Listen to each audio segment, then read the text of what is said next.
आप सबको पहले ये बात मैं बताना ज़रूरी समझता हूँ कि आज हम लोग केवल अम्बेडकर जयंती नहीं मना रहे हैं, बल्कि डॉक्टर अम्बेडकर राष्ट्रीय अधिवक्ता संघ जो हमारा है उसका ये जो प्रांतीय सम्मेलन जो है बिहार राज्य, उसका हम लोग आज सम्मेलन कर रहे हैं। पहली बात। दूसरी बात कि राजनीतिक दल जैसे उस विचारधारा पर नहीं चलते हैं, आपका ये कहना है, तो मेरा इसका जवाब ये है कि अगर राजनीतिक दल या मैं कहूँगा कि भारत की जो इंस्टीट्यूशनल व्यवस्था है, अगर वो भारत के संविधान के अनुसार विचारधारा की बात छोड़ दे तो मुझे लगता है हम लोगों को संगठन बनाने और जरूरत नहीं पड़ती। बहुत एक छोटी सी थीम है जो कि भारत के समस्त लोगों को जानकारी होना चाहिए, ऐसा मैं जरूरी समझता हूँ। भारत का संविधान जो है भारत के समस्त लोगों के लिए है और भारत के संविधान में समस्त लोगों की व्यवस्था के लिए इक्वलिटी यानी समानता के सिद्धांत को खास तौर से अडॉप्ट किया गया। समानता के सिद्धांत को केवल धार्मिक रूप में नहीं, केवल राजनीतिक रूप में नहीं, केवल सामाजिक रूप में नहीं और केवल आर्थिक रूप में नहीं, जीवन के जितने डायमेंशंस होते हैं समानता के सिद्धांत को सभी जगह अडॉप्ट किया गया है। हमारा राजनीतिक बलों पर उतना प्रभाव छोड़ने की बात नहीं हो रही है। हमारा ऑर्गेनाइजेशन खास तौर से अधिवक्ताओं का संगठन है, लेकिन ये अपनी जगह सही है, केवल अधिवक्ताओं के लिए नहीं है। तो मैं ये बात खास तौर से न्यायपालिका के लिए कहना चाहता हूँ कि भारत के संविधान में अगर सबसे बड़ी चीज अगर कोई है, as per doctor Baba Saheb Ambedkar, what is the soul of the constitution of India, then he says the soul of the constitution of India is article 32। Bharat के संविधान में आर्टिकल जो 32 है वो भारत के संविधान का आत्मा है। क्यों? अगर फंडामेंटल राइट का कोई भी वायलेशन होता है तो भारत के प्रत्येक नागरिक को डायरेक्ट सुप्रीम कोर्ट में आर्टिकल 32 में जाकर रिट पिटीशन करने का अधिकार है। दिक्कत इस बात की है कि जिस इंस्टीट्यूशन को ये जिम्मेदारी मिली है समानता स्थापित करने का, वो हाई कोर्ट और सुप्रीम कोर्ट है। डिस्ट्रिक्ट कोर्ट्स के अंदर क्या है, कॉन्स्टिट्यूशनल पावर्स नहीं होते, वो इंडिविजुअल राइट्स के लिए काम करते हैं। तो कॉन्स्टिट्यूशनल पावर्स हाई कोर्ट और सुप्रीम कोर्ट में है और हाई कोर्ट और सुप्रीम कोर्ट में हमारे लोगों के लिए इक्वल अपॉर्चुनिटी नहीं है, क्योंकि वहां कोई एग्जामिनेशन नहीं है, वहां केवल क्या है, सिलेक्शन है। सिलेक्शन बेस क्या है, आप जानते हो, कॉलेजियम के बेस पर है, जातिवाद के आधार पर है, परिवारवाद के आधार पर है, भतीजेवाद के आधार पर है। इन सारी चीजों से हमारे बहुजन समाज को, 90% समाज को कैसे मुक्ति मिले, इस बात के लिए डॉक्टर अम्बेडकर राष्ट्रीय अधिवक्ता संघ संघर्ष कर रहा है, तैयारी कर रहा है। मेरा नाम advocate B N Singh, supreme court of India, राष्ट्रीय संयोजक डॉक्टर अम्बेडकर राष्ट्रीय अधिवक्ता संघ। अम्बेडकर राष्ट्रीय अधिवक्ता संघ भारत के तत्वाधान में चतुर्थ प्रदेश सम्मेलन बिहार में मनाया जा रहा है और मैं इस बैनर के तहत और आप लोगों के चैनल के माध्यम से हम यह संदेश देना चाहते हैं कि हमारा जो बहुजन समाज के अधिवक्ता बंधु हैं, अरे वैसे राजनीतिक में या सामाजिक में तो लोग दबे कुचले है, ये है बात को नहीं बुझते हैं। अब बुझते हैं तो इग्नोर करते हैं। उनका अधिकार क्या है, संवैधानिक अधिकार क्या है, संवैधानिक समझता क्या है, उस चीज़ को हम लोग ज़मीन पर लाना चाहते हैं। नॉट आइडियोलॉजी, सिर्फ सोशलॉजी, सामाजिक स्तर पर। हमारे बाबा साहब का जो बनाए हुए संविधान है, उस संविधान को हम ज़मीन पर उतारना चाहते हैं डॉक्टर अम्बेडकर राष्ट्रीय अधिवक्ता संघ बैनर के तले। तो उसी के उपलक्ष्य में आज हम लोग प्रदेश सम्मेलन कर रहे हैं अपने अधिवक्ताओं का। हमारे अधिवक्ता संघ में SC, ST, OBC, माइनॉरिटी सभी बंधु अधिवक्तागण रहते हैं, महिला पुरुष जो भी हो। तो ये कार्यक्रम आज हम लोग कर रहे हैं। मैं मनोज कुमार दास राजू, बिहार राज्य का प्रभारी हूँ और राष्ट्रीय सह संयोजक डॉक्टर अम्बेडकर राष्ट्रीय अधिवक्ता संघ। जी, भारत के तत्वाधान में चतुर्थ प्रांतीय अधिवेशन अम्बेडकर शोध संघ पटना दरोगा प्रभार पद में आज उद्घाटन करता है।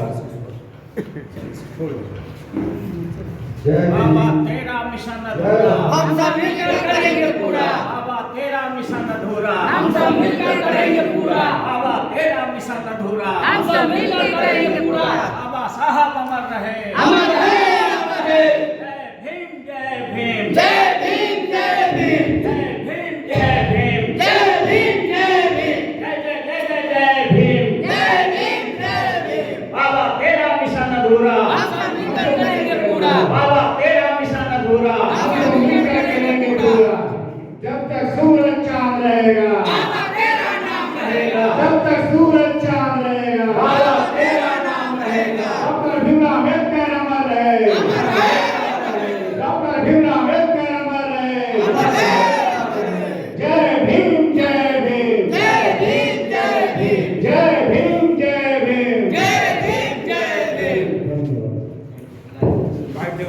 हाँ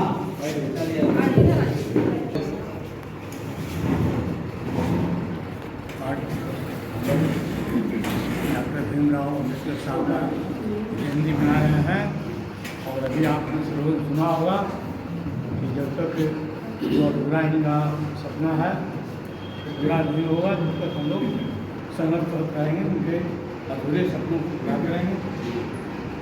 इस विषय पर और हम आपको बताना चाहते हैं कि जब बाबा साहब भीमराव अम्बेडकर का जो सपना था 90% गरीब लोगों को शिक्षित करना, उनकी गरीबी को दूर करना, उनको समाज के मुख्य धारा से जोड़ना, हुआ अभी बहुत कम हुआ है जैसा होना चाहिए। तो 76 वर्ष हो गया हम लोगों के आज़ादी का, तो उसमें जो प्रोग्रेस हुआ है, जो विकास हुआ है 90% गरीब लोगों का और बहुत कम हुआ है। और जो गति अभी है यह गति रहेगा तो उसका सपना पूरा अभी नहीं हो सकता है। इसीलिए एक विशेष अभियान चलाना होगा। और मैं न्यायाधीश के रूप में काम किया, बराबर बोलने का काम नहीं किया, किंतु मैं बोल रहा हूँ जो अनुभव हमको हुआ है राज करने का 50 वर्ष का जो अनुभव है उसमें क्या है, क्यों नहीं आगे हम लोग बढ़ रहे हैं, उसको अब खुल के बोलना होगा। बोलना ही नहीं होगा, उसमें पूरे जोश खरोश के साथ। आज हमारी जो उपस्थिति है बहुत कम है, हम इससे बर्बाद हैं और उस उपस्थिति हम लोग को बहुत ज़्यादा होना चाहिए। जोश खरोश के साथ हम इनकी जयंती को मनावें और इनके सपनों को पूरा करें। लोगों को जो 90% लोगों का है उसमें कानून की पढ़ाई लोगों को कम है, बहुत बढ़ा भी है पढ़ाई। लोग अधिवक्ता के रूप में निम्न न्यायालयों में या उच्च न्यायालयों में और उच्चतम न्यायालय में भी हमारे लोग काफ़ी लोग अब आए हैं, किंतु उन लोगों का नॉमिनेशन लोगों का जज के रूप में नहीं होता है। और जज के रूप में नहीं होने से हमारे समाज के लोगों का जो न्यायपालिका में प्रतिनिधित्व हमारे जनसंख्या के अनुसार नहीं होगा तब तक हम लोगों का 90% जो लोगों का विकास संभव नहीं है। इसीलिए हमारा एक अभियान है कि इसको लोक क्रांति के लिए केवल वकालत करने से नहीं होगा और केवल न्याय कानून की पढ़ाई करने से नहीं होगा, बल्कि इसको एक क्रांति के रूप में लाना होगा। और मैंने इसके लिए लोक क्रांति का आह्वान दिया है। इसीलिए आज हम यहाँ आप लोगों के समक्ष उपस्थित हैं कि लोक क्रांति ला के लोगों को जो देहात के लोग जो हैं, जो अनपढ़ लोग जो हैं, जिनके बाल बच्चे अभी तक 3 कुछ 7 कुछ से जो पढ़ाई तक लिटरेट नहीं हुए हैं, अभी लिटरेसी कम है, 33% लिटरेसी हुआ है। सोचिए कि अभी 66% अभी हम लोग अनपढ़ हैं। तो इसको पढ़ाई को आगे शिक्षा में आगे बढ़ाना होगा, लोगों को उनके आर्थिक स्थिति को बढ़ाना होगा और सामाजिक स्थिति को बढ़ाना होगा, राजनीतिक रूप से उनको मजबूत करना होगा। और इसके लिए संविधान में जो बाबा भीमराव अम्बेडकर ने जो प्रेम्बुल में जो उन्होंने प्रस्तावना में अपना जो लिखा है कि हम यह संविधान क्यों बना रहे हैं, तो एक सार्वभौम सत्ता और डेमोक्रेटिक सोशलिस्ट सेकुलर डेमोक्रेटिक राज बनाना चाहते थे वो। तो उसमें कितना हम सक्सेसफुल हम लोगों को देखना है। और उसका उद्देश्य क्या होगा, justice, social justice, economic justice और पॉलिटिकल जस्टिस, 3 तरह का जस्टिस हम समाज के लोगों को दिलावेंगे।